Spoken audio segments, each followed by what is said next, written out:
Frank, we're out here in New York for Hamza Shiraz versus Edgar Berlanga. This is a huge fight night for Hamza, isn't it?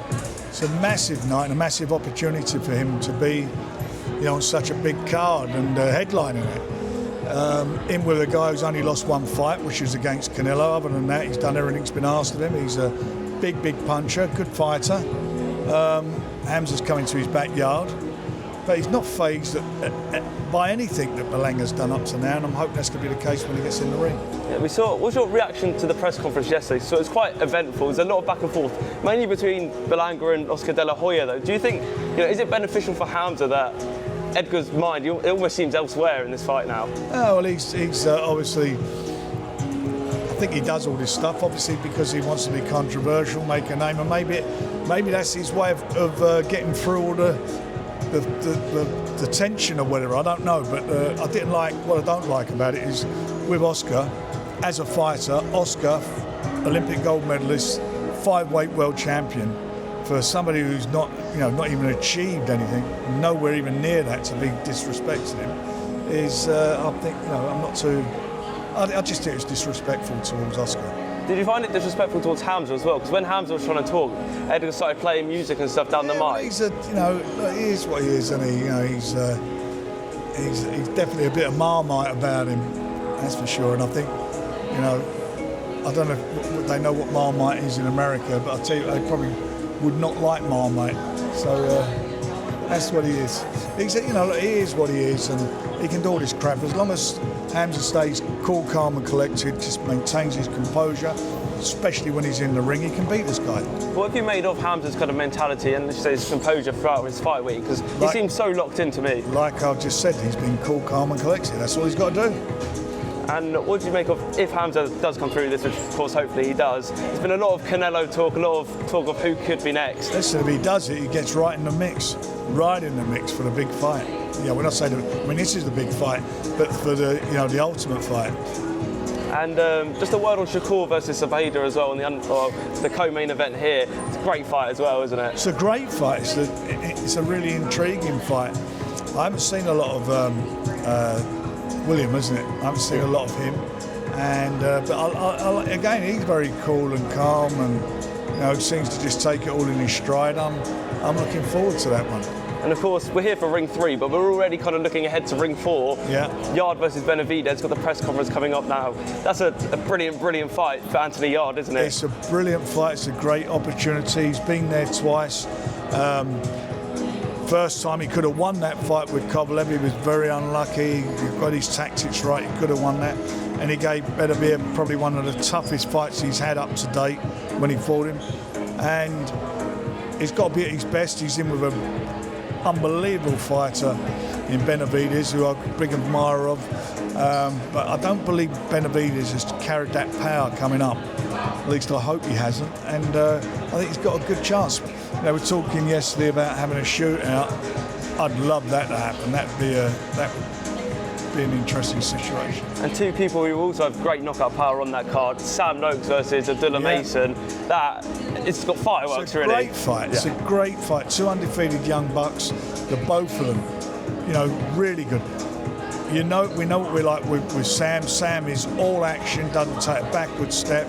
He's probably got one of the biggest, hardest work rates. He's another, like him and Nick Ball. There's not a lot in it who's got the bigger work rate out of the two of them. He is exciting, and it's a fight again that on his night he can win it.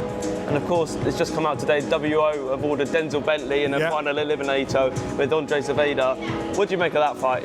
It's a good fight. It's a great fight. He's been there before.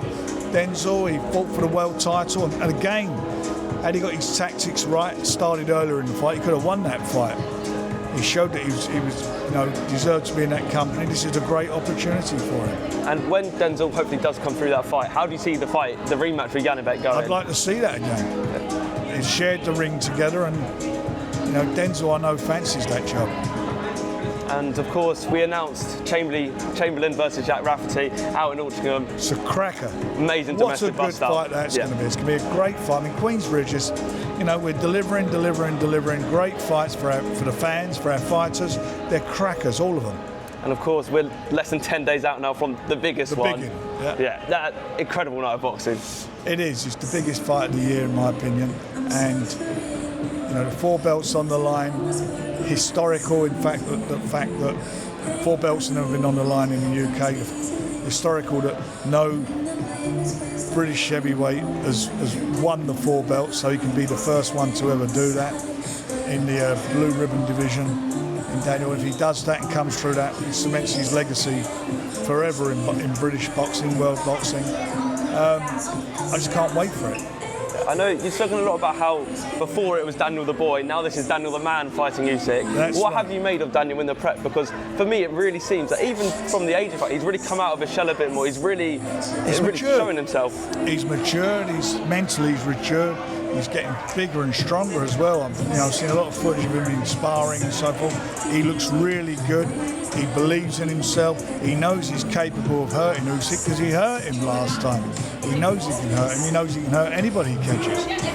And for me, I think it's going to be a real exciting fight because Usyk, I know, will come out as soon as that bell goes and try and put it on Daniel and take him out of his stride. He won't want to be on the back foot. So the both of them will be coming forward, and that means you're going to get a real bang up, real exciting fight between 2 quality fighters. Find out who's the best in the world. He's fighting a guy who's the most successful heavyweight of the 21st century and cruiserweight and gold medalist in the Olympic Games. You know, he's in the ring with him. This fella's got Usyk's, unbelievable fighter. But he's dealing with a young man who really does believe he has the tools to take those belts off him. Perfect, Frank. It's going to be a brilliant night of boxing. Look forward to it. As always on Queensberry and as always on The Zone. Don't miss it. Daniel Dubois had a big opportunity. The chance to rock the world. Alexander Usyk, he's a master. He has the heart bigger than this room. It was the feints that really seemed to unsettle Daniel Dubois. Then, against all the odds, it happened.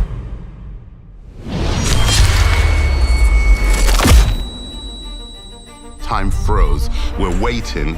Wow, he's done it. He's done it. I shouted out to Daniel, wow, you've done it, you've won. I was surprised there was no count. Моя думка, що рефері зробив все правильно. The fans, they divided into 2 camps. Was it low? Was it borderline? I thought that punch was a punch from the gods. He landed it right on the line. I have the view that the shot was okay. Muhammad Ali always talked about a quarter of an inch. The guards are that big, so very, very close. I see that's a legal shot. It was a real low blow.